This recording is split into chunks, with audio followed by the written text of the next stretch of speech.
Welcome to another indie review. I'm BasedBellagio. Today we're going to talk about Hero's Adventure Road to Passion. This game is an open world RPG with tactics-based combat and a whole bunch of elements in the game for you to try out. Different mechanics. There is everything from harvesting mechanics, blacksmithing, there is beast taming, there's a whole ally system, and even wives you can get, different schools of martial arts you could choose. And this game is basically a 1 gigabyte sized Baldur's Gate 3 of Chinese origin. It's based in the Chinese sword fantasy universe. These games are always very interesting to me. These games, maybe because they are from China and they have different ideas of how to make video games over there, everything feels new. It's like when you were a kid playing a brand new game and all the different mechanics in the game are just new to you and you're trying everything out. That's what this feels like. It's wondrous. You basically are in a sandbox. You're picking up quests from NPCs. There is some story to it, but for the most part you could choose how to handle situations. That's where the Baldur's Gate 3 reference comes from. You could choose to be bad or good. You could go around robbing people, pickpocketing. There are so many different skills in the game and stats to make those skills better or worse. There's also different perks, I call them, and the game even has roguelite elements in terms of the more achievements you unlock, the more points you get for future playthroughs, making replay value very high. The price of the game is $17.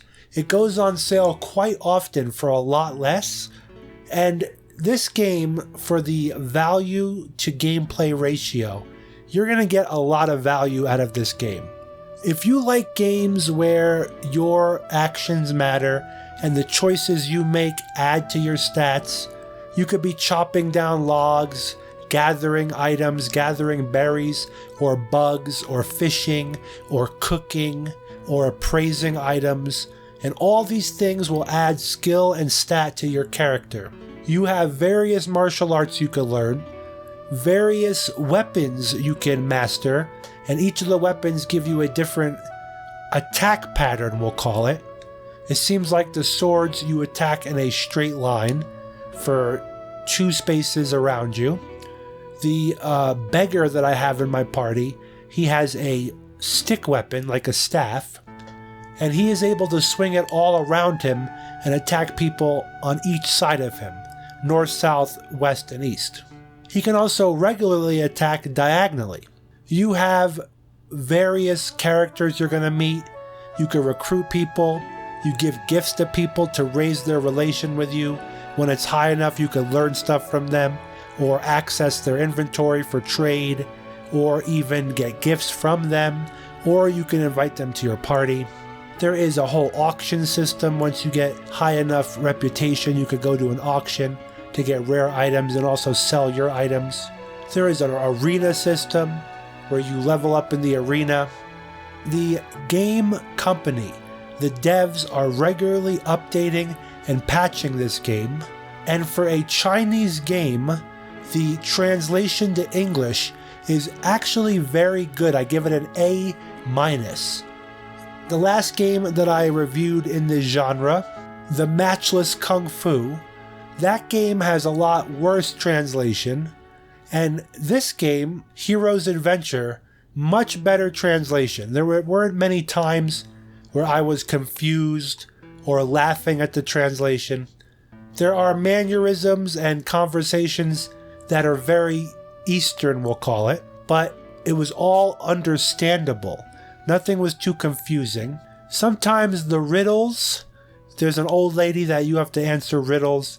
That was a little confusing on a philosophical basis, not really on a translation basis, where you would have to get into the mind of Eastern culture to understand some of the philosophy behind some of these riddles. There's plenty of community guides on Steam in the community tab. There's not a lot of guides out on the internet though for the game, but you'll be taken care of on Steam in the forums. You could really dive deep into this game.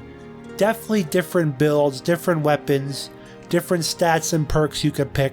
And for the price, you are not going to beat the value of this game. I highly recommend it next time it goes on sale, if you're penny pinching, or if you're in the mood for a new RPG. This game is definitely worth it. It's one of those games where the layers are many like an onion, and every time you discover a new feature in the game, a new mechanic, something new to do, you are greeted with something else that you could achieve and do, and you are not going to get bored of this for a long time. Definitely an easy game to pick up and play for an hour, save it, turn it off, pick it back up. I find it even more approachable than games like Stardew Valley. It's a whole different genre, minus the gathering, but the whole idea is you could pick up and play this whenever you want, and you could save it whenever you want and turn it off. Whereas games like Stardew Valley, you have to play through the whole day before you could save. This game is Steam Deck friendly. It is also controller friendly. I've been playing this on my couch with a controller. It's been very good. You could play it on computer with mouse and keyboard. Because it's a tactics-based combat system, it works great for both controller or keyboard. And I am having a lot of fun with this game. I have fought mountain bandits, I have fought animals from chickens to scorpions to wolves, everything in between. I have worked for the Imperial constables and bailiffs, and even on the other side for criminals. It is very interesting. I highly recommend this game.